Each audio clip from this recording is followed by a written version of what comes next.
അങ്ങനെ 3.5 മാസത്തെ വെക്കേഷന് ശേഷം നമ്മൾ വീണ്ടും തിരിച്ച് ദുബായിലോട്ട് പോകുകയാണ്. 1 മാസത്തെ വെക്കേഷനേ ഉള്ളായിരുന്നെങ്കിലും യുദ്ധം കാരണം അത് 3.5 മാസമായി. അതുകൊണ്ട് ആൻവി എല്ലാവരോടും നല്ല അടുപ്പമായിട്ടുണ്ടായിരുന്നു. വീട്ടുകാരും നാട്ടുകാരും എല്ലാവരോടും നല്ല അടുപ്പമായിട്ടുണ്ടായിരുന്നു. അത് കാരണം ഇത്തവണ കുറച്ച് വിഷമം കൂടുതലാണ് തിരിച്ച് ദുബായിലേക്ക് പോകുമ്പോൾ.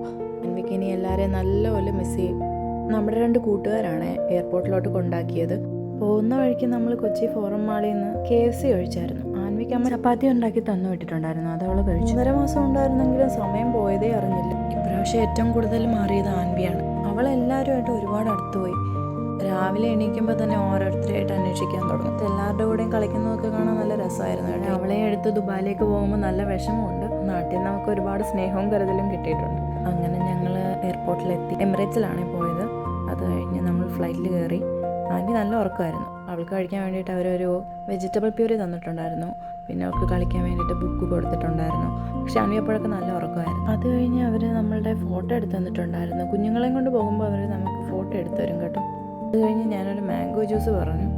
കുറച്ച് കഴിഞ്ഞപ്പോൾ നമ്മുടെ ഫുഡ് വന്നു. ഫുഡിന് നമുക്ക് anda bhurji, paratha, green peas mixed ചിക്കനുമാണ് ഉണ്ടായിരുന്നത്. വെളുപ്പിന് 4:30 ഫ്ലൈറ്റ് ആയത് കാരണം ആൻവി നല്ല ഉറക്കമായിരുന്നു. അതുകൊണ്ട് വിഷ്ണു ഫുഡ് കഴിച്ചു കഴിഞ്ഞതിന് ശേഷമാണ് ഞാൻ കഴിച്ചത്.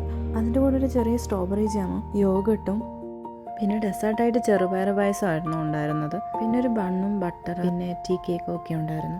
മൊത്തത്തിൽ ഫുഡ് അടിപൊളിയായിരുന്നു കേട്ടോ. ലാൻഡിങ്ങിൻ്റെ ടൈമൊക്കെ ആയപ്പോഴത്തേക്കും ആൻവി ഉറക്കത്തിൽ നിന്ന് എണീച്ചിട്ടുണ്ടായിരുന്നു. അങ്ങനെ നമ്മൾ ദുബായിലെത്തി. ലഗേജൊക്കെ എടുത്ത് പുറത്തേക്ക് വന്നപ്പോഴേക്കും വിഷ്ണുവിൻ്റെ ഫ്രണ്ട് രോഹിത്ത് നമ്മളെ അവിടെ പിക്ക് ചെയ്യാനായിട്ട് വന്നിട്ടുണ്ടായിരുന്നു.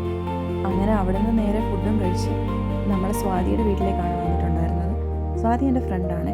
അപ്പോൾ ബാക്കി വിശേഷമൊക്കെ ഞാൻ നെക്സ്റ്റ് വീഡിയോ പറയാവേ.